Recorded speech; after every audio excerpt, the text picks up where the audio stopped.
In this video, you have opportunity to learn exactly how to do the exercise left thumb behind the most common way by using driveways to make 3-point turns or side streets to make U-turns. If you want to learn how to pass this section of a driving test effortlessly, stick around.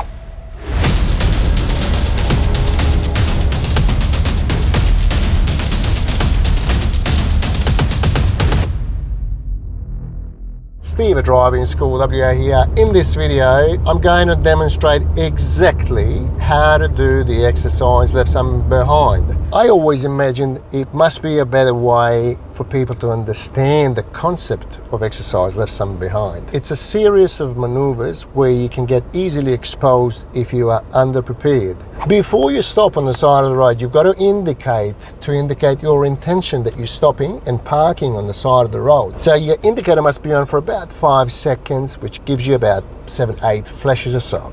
Now, after you've stopped and secured your vehicle, you need to switch off that indicator. Shortly after you stop, the assessor will say to you, okay, I'd like you to remember this house here, go straight ahead, drive off, and at some point I'm going to ask you to come back here. So what you must do then, you first need to check your mirror to establish if there's anyone overtaking you. You would then indicate right. If there is a car that's about to pass you, don't indicate just yet, okay? So once they've passed you, or if there was nobody, you would then indicate right, check over your shoulder. If it's clear, off you go. Now, there's 2 cars parked in front of me, so I'm gonna leave my right indicator on, indicating left to get back to my side, checking my blind spot. Assessor goes here, okay, I'd like you to go back to the house left thumb behind. I'm going to use this side street to make a U-turn.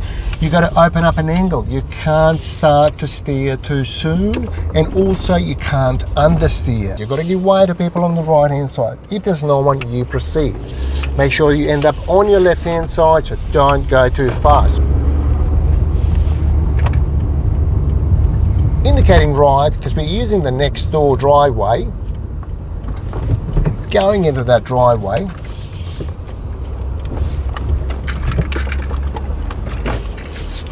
before you start reversing out of the driveway, it is absolutely necessary to understand that you've got to give way to traffic coming from your left-hand side in this particular situation. So remember this one, reversing traffic never has priority over forward-moving traffic.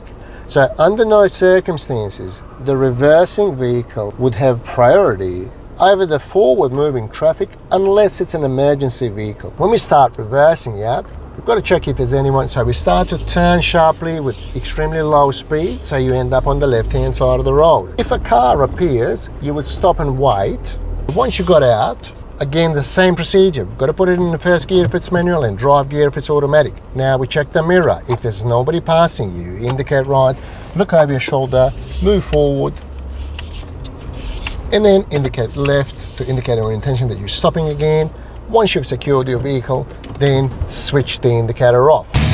So I truly hope that this will give you a comprehensive understanding of what you need to do, and what are the angles that you need to take, when and why you need to indicate your intention. Because indicators, what's the meaning of the indicators? Why do we call them indicators? You indicate your intention and basically communicate with the rest of the road users.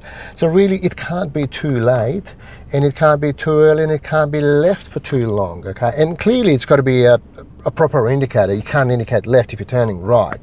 So when you're overtaking parked vehicles as well, you've got to use your indicators again to let people know what you're intending to do and what you're doing. Also, in the exercise left thumb behind, don't stop across the driveway, don't park near the bus stop, don't park near the side intersections, and clearly don't park opposite to where there's vehicle already parked. So don't get carried away. I want everyone to focus on what they're doing at that particular time. So don't think about parking when you're doing the exercise left thumb behind, and vice versa. So you've got to concentrate your thoughts, and you've got to focus on the task that you're doing at that particular point in time. Okay, so please feel free to ask any questions down in the comments below, and I'd be happy to assist you as soon as I possibly can.